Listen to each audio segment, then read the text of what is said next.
కొత్త ట్యాక్స్ విధానం లేకపోతే ట్యాక్స్ మాఫీ దీనికి సంబంధించి చాలా అనుమానాలు ఉన్నాయి. చాలామందికి ఒక కన్ఫ్యూజన్ ఉంది. దాన్ని క్లియర్ చేసే ప్రయత్నమే ఇది. 4 లక్షల లోపు 0% పన్ను అంటే జీరో ట్యాక్స్.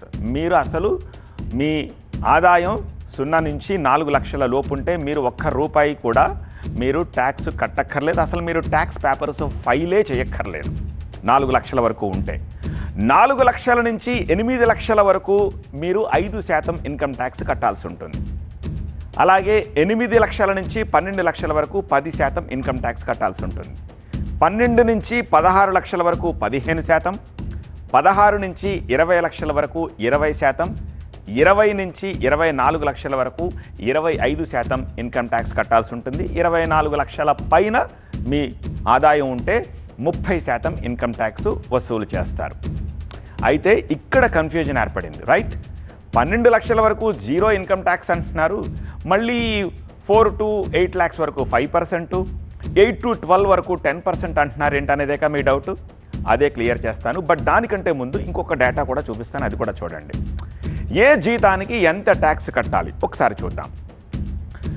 4 నుంచి 12 లక్షల జీతానికి జీరో ఇన్కమ్ ట్యాక్స్ మీరేమీ కట్టాల్సిన అవసరం లేదు. ఈ క్లారిటీ తర్వాత ఇస్తాను నేను, ఓకే?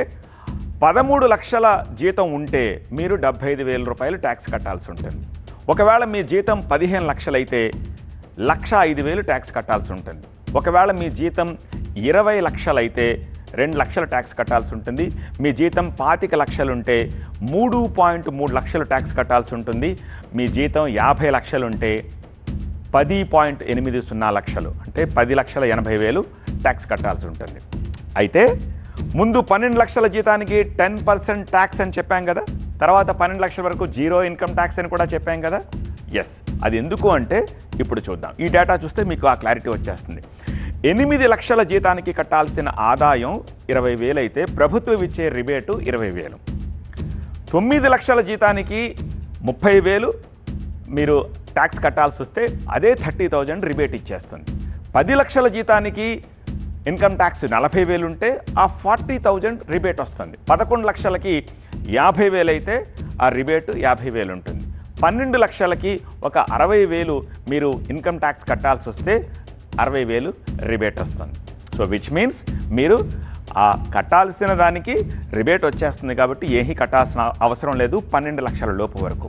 అదే 12,75,000 దాటి 13 లక్షలు అనుకుందాం. 13 లక్షల కనుక మీరు మీ ఆదాయం చూపిస్తే అప్పుడు ఇన్కమ్ ట్యాక్స్ మీరు 75,000 కట్టాలి. అక్కడ మీకు రిబేటు వర్తించదు, జీరో అయిపోతుంది. సో ఈ 12.75 lakhsలో ఈ 75,000ని ప్రామాణిక తగ్గింపు అంటారు. అంటే స్టాండర్డ్ డిడక్షన్, అది ఎటు తీసేస్తారు. సో మిగిలిన 12 లక్షలకి మీరు ఏమీ కట్టాల్సిన అవసరం లేదు. చాలా పెద్ద బెనిఫిట్ ఇది. ఇక్కడి నుంచి ప్రభుత్వం నిర్ణయించిన ట్యాక్స్ మాత్రం కట్టాలి. ఎక్కడి నుంచి 12.75 దాటితే ₹1 దాటినా అంటే మీరు చూపించే ఆదాయం 12,75,000 ₹1 చూపించారనుకోండి, మీరు కంప్లీట్ ట్యాక్స్ కట్టాల్సి ఉంటుంది. అదేవిధంగా ఈ న్యూ ట్యాక్స్ రెజ్యూమ్లో సైతం రిబేట్ని ప్రవేశపెట్టారు. దీనికి సంబంధించిన కొత్త ఇన్కమ్ ట్యాక్స్ చట్టాన్ని వచ్చే వారంలో ప్రవేశపెడతారు. ఆ తర్వాత రిఫార్మ్స్ జరుగుతాయి. ఇంకా 13 లక్షల పైన ఎంత ట్యాక్స్ కట్టాలో ఆల్రెడీ మనం ఇప్పటికే డేటా చూసాం కాబట్టి దాని ప్రకారం కట్టాల్సి ఉంటుంది. ఇక్కడ ఇంకొక విషయం చెప్తాను. ఈ కొత్త ట్యాక్స్ విధానము ఇవాళ నుంచో రేపటి నుంచో అమల్లోకి రాదు. ఎందుకని? ఇప్పుడు బడ్జెట్ ప్రవేశపెట్టింది 2025-26 సంవత్సరానికి. బడ్జెట్ ఎప్పుడు కూడా ఫినాన్షియల్ ఇయర్లో ఉంటుంది. సో ఇప్పుడు ఈ కొత్త ఇన్కమ్ ట్యాక్స్ వెసులుబాటు ఏదైతే ఉందో అది 2025-26 ఆర్థిక సంవత్సరానికి అన్నారు కాబట్టి ఏప్రిల్ 1 నుంచి వస్తుంది. సో ఈ ఫిబ్రవరి మార్చిలో కట్టాల్సింది పాత ఇయర్దే. అంటే ఈ ఇయర్ మీరు ట్యాక్స్ ఫైల్ చేసే వరకు ఈ ఆర్థిక సంవత్సరానికి ఎంత ఉందో అదే కడతారు.